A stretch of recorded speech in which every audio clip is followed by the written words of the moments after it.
Thank you for joining me today for this devotional time as we look again to the book of Acts.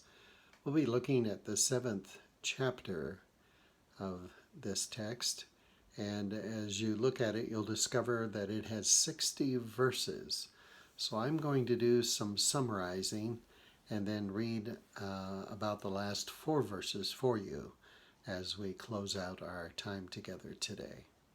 Just as a reminder, we've been speaking, the book of Acts has several prominent figures that come to light as the Holy Spirit has come upon the church and leaders are seen more visibly and more prominently. One of the most prominent lay leaders in the early church was a man by the name of Stephen. And earlier in the text, we discover that he was described as a man full of faith, also a man full of the Holy Spirit, and a man full of God's grace. He was esteemed highly, put in a place of responsibility in helping the non-Jewish widows of the early church and other responsibilities. Also a very articulate speaker for the gospel. And as we get into chapter 7, we discover that a group of individuals called from the Synagogue of the Freedmen have taken great exception to what Stephen is saying about Jesus and about the faith that they have, and they have taken him before the Sanhedrin, which was the official Jewish religious authority, and there they accuse him of a variety of offenses.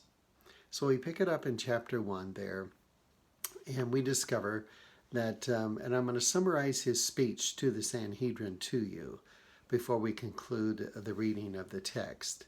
And as Stephen is there, he stresses 3 major themes, and they deserve your reading, but I'm going to summarize them for you.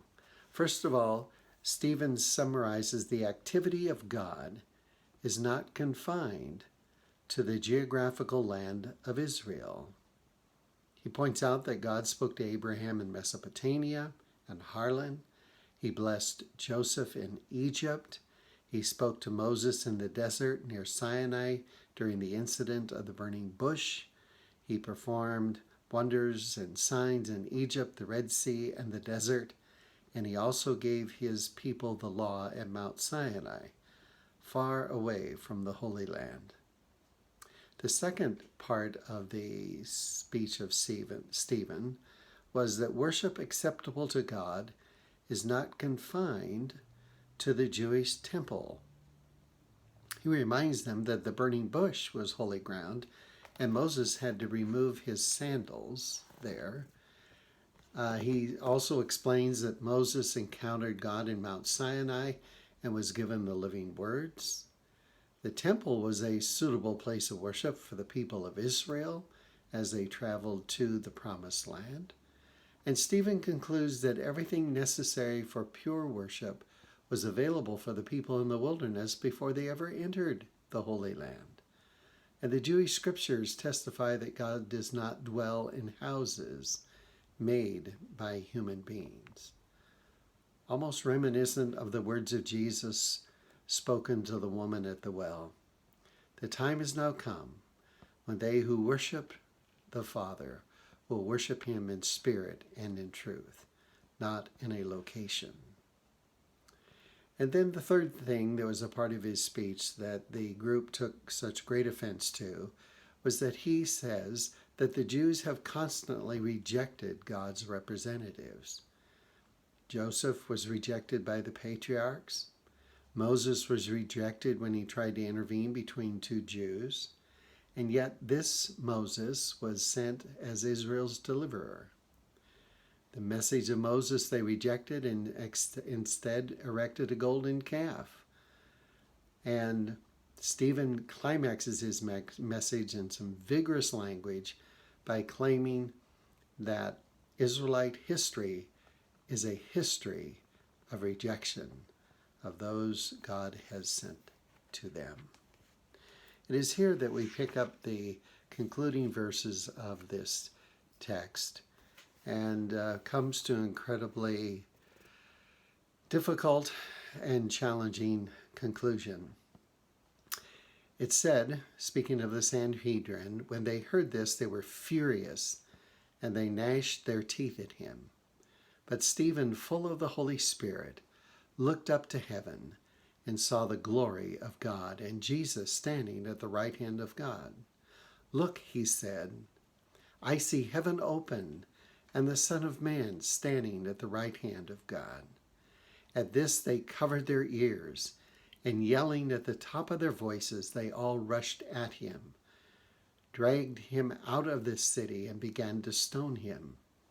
Meanwhile, witnesses laid their clothes at the feet of a young man named Saul. While they were stoning him, Stephen prayed, "Lord Jesus, receive my spirit." Then he fell on his knees and cried out, "Lord, do not hold this sin against them." When he had said this, he fell asleep. What a powerful witness was Stephen in this moment. Not only was he an articulate apologist of the truth, but he loved the Lord. He entrusted his life in Jesus fully. And it's remarkable that at the close of his life, the last two sentences that he says are so similar to those words expressed by Jesus on the cross. Truly, he was a faithful disciple throughout his life and at the conclusion of it. And we have a man by the name of Saul observing all of this. I can't imagine how many times this scene would come to Saul in his thoughts or even dreams, and how God even used this to draw Saul to himself.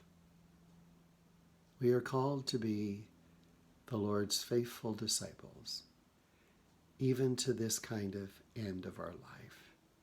May the Lord be with you and with me as we journey with him. God bless you.